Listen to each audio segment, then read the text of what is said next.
What's up, you guys? Welcome back to another According to Who review.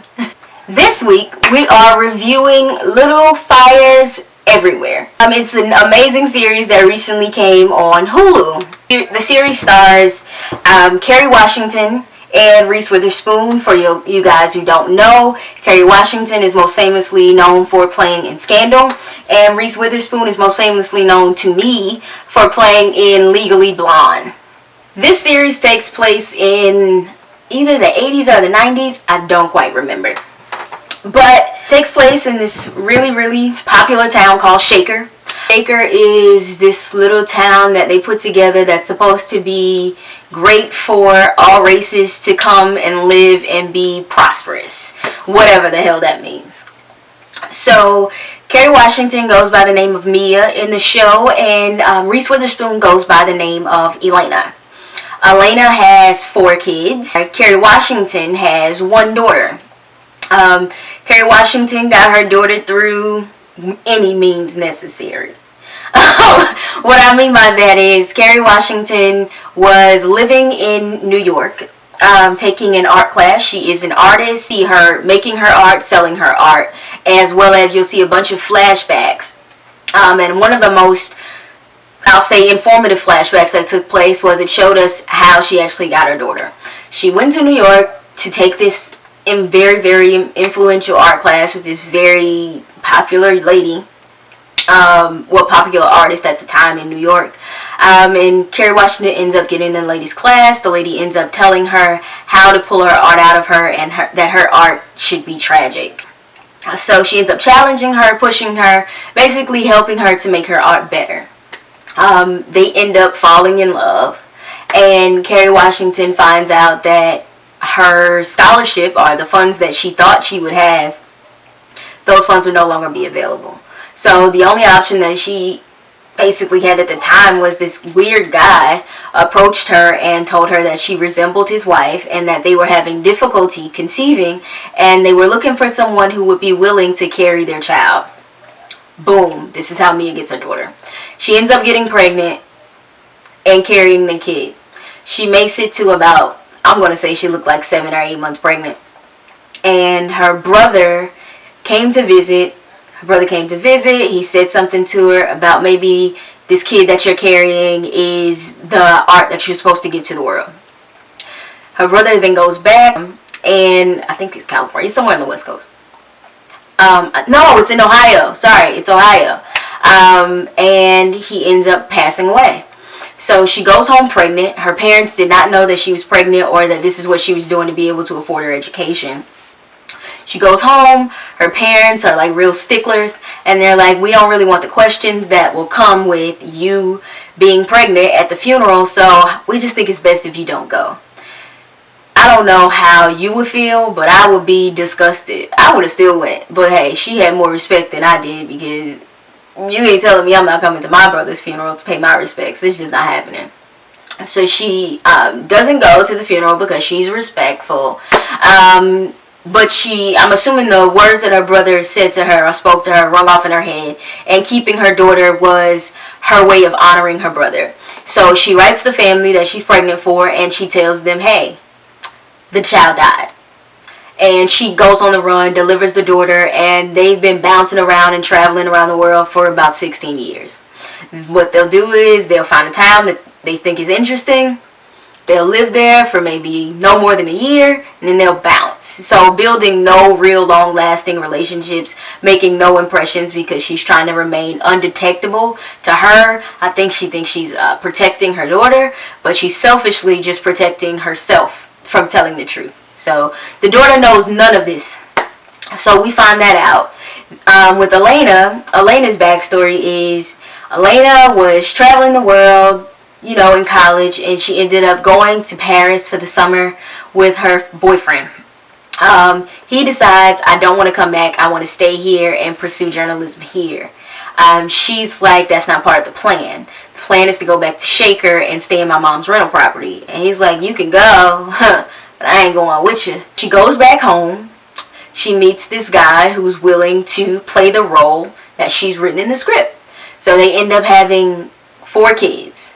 She was on board for the first 3, The fourth kid, she was not on board for, and it shows up in the way in which she treats this little girl. So she ends up having 2 girls and 2 boys. One of her daughters is extremely intelligent, and she plays the role of being her mother's perfect little girl. The other little girl is extremely rebellious and stylish. I love the way she dressed. Yes, Izzy. Izzy was so stylish, and she was such an individual, such a rebel. Kind of reminded me of myself, you know. And her mother hated it. Izzy also was a lesbian.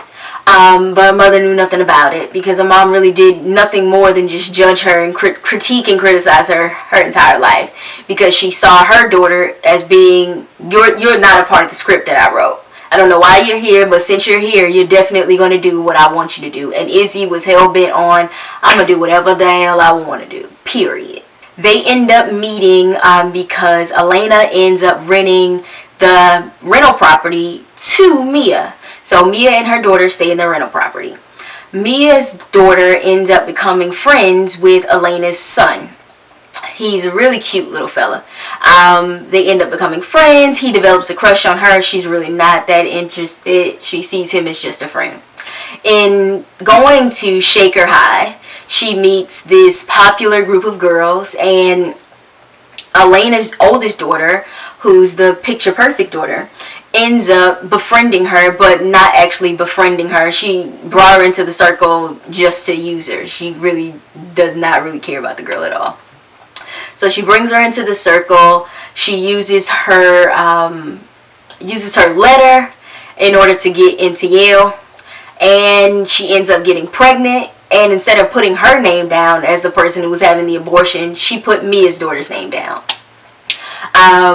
Mia's daughter ends up sleeping with Elena's oldest son, who's a jock, a regular old jock, who doesn't really date girls of a certain level, and he ends up falling for her. Like, he has a really strong feelings for Mia's daughter, because he kind of feels like, hey, you're out of my league and you gave me a chance. This is interesting. So they end up dating, unbeknownst to the sweet little boy who has a crush on her.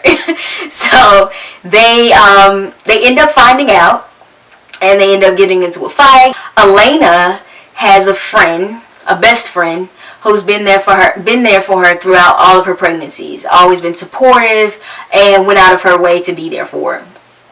The same friend also has an issue with conceiving. She can't have any kids, so she's trying to adopt a child. She ends up finding out that, hey, there's this beautiful little Asian baby that's been abandoned that we may be able to adopt. Mia works with an Asian lady by the name of BB.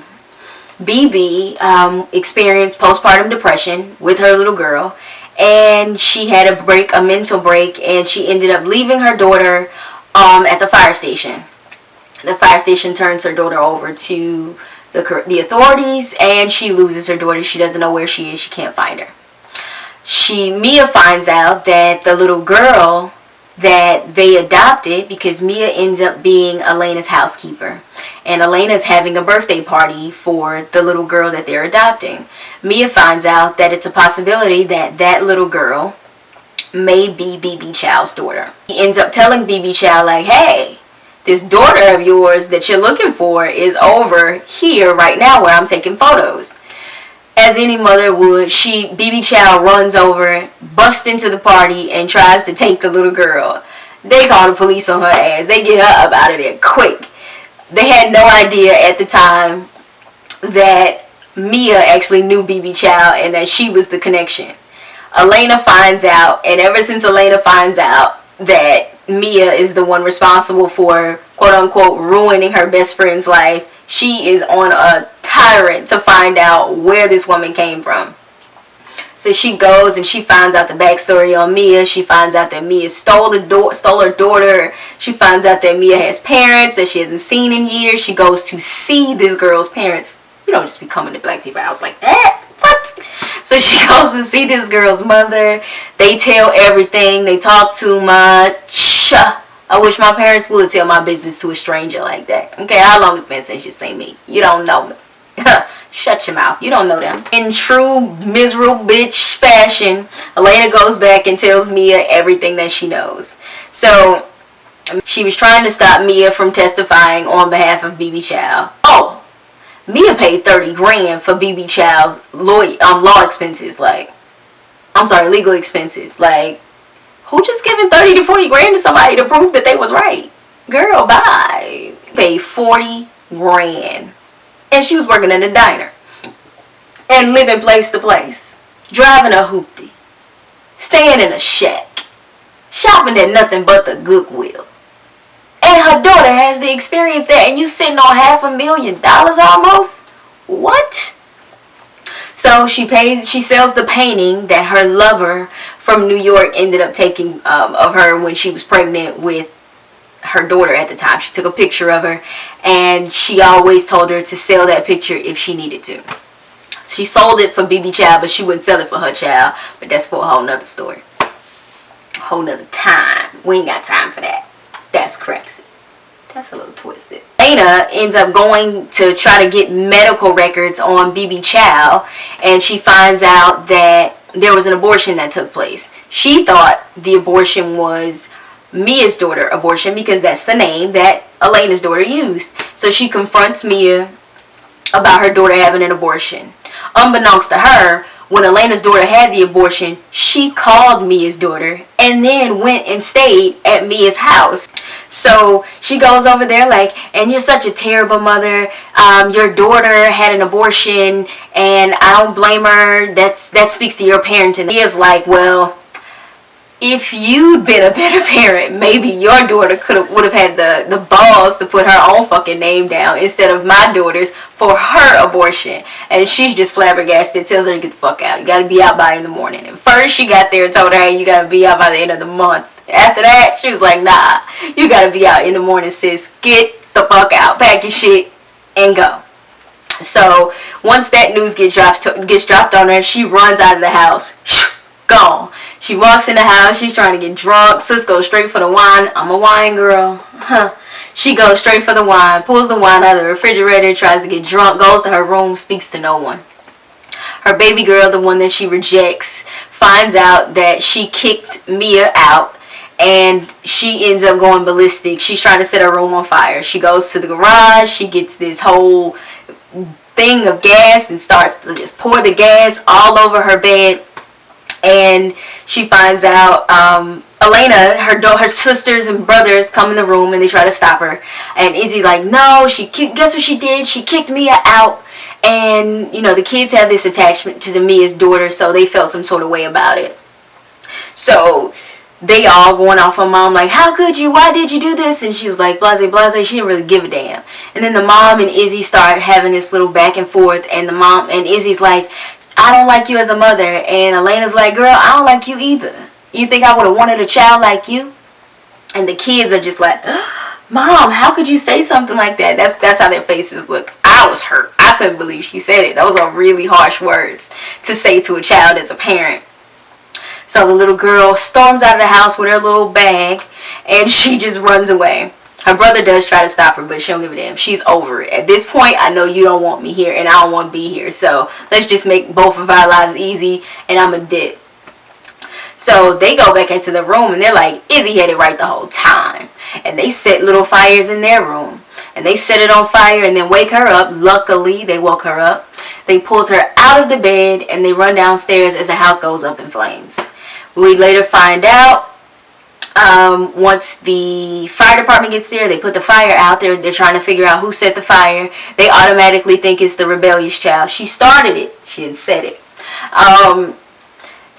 She says, I set the fires. I'm responsible for the fires. At this moment, I think she finally realized that all the pressures and all the shit that I've been trying to put on everybody else, this is really all my fault. I created this life and it blew up in my face. I set all of these little fires inside of my children and now it's just combusted. So she goes, tries to look for Izzy. She can't find her daughter anywhere. Then it slaps back to, she kicked Mia and her daughter out. Well, Mia was going through a little tit for tat with her daughter because once her daughter found out from Elena, she came back and she was like, call my dad. She called the dad. Dad didn't answer. She ends up telling her, she's like, I did that because I didn't think you would choose me. She's like, you're my mom. I would always choose you. So at this point, Mia didn't feel the need to lie anymore because she knows that her daughter loves her and that she would never just abandon her as her mother or not want her to be her mother. So she starts telling her the truth. She tells her about her brother. She tells her where she's from and her real last name. All of the shit comes to a head. She finds out everything. Then she's like, we have to leave in the morning. She was like, no, let's leave now. So they end up packing up and they end up leaving and they end up going, what I assume to be, to her parents' house. The little girl knocks on the door and she writes a letter to her mother saying, she was writing in a journal that her mother had purchased her. And in the journal, she basically says, we're all birds in a cage. It's not until we stop and take a look that we realize that there's a door that we can go out of and be free. That basically wraps up what took place in the show. Now, what I got from the show is that lies don't go anywhere. They pile up. You can either walk through them, and face your truths, or deal with the hell that comes with telling these lies. Each and every character on the show was a victim of the lies that they had told. All of them. The two mothers, even though one had money and one was presumed to not have money or at least live the lifestyle that didn't appear to have a whole lot of money, they both had problems. They both had issues and insecurities, things that they thought they had that they ended up not actually having under control when it came to their parenting and parenting their kids. They both had issues. They both had things going on. No matter how much money you have, it doesn't do anything but make it easier for you to cover up your problems. You will experience problems. Great story. I loved it. Little fun fact. Reese Witherspoon read this book as part of her book club.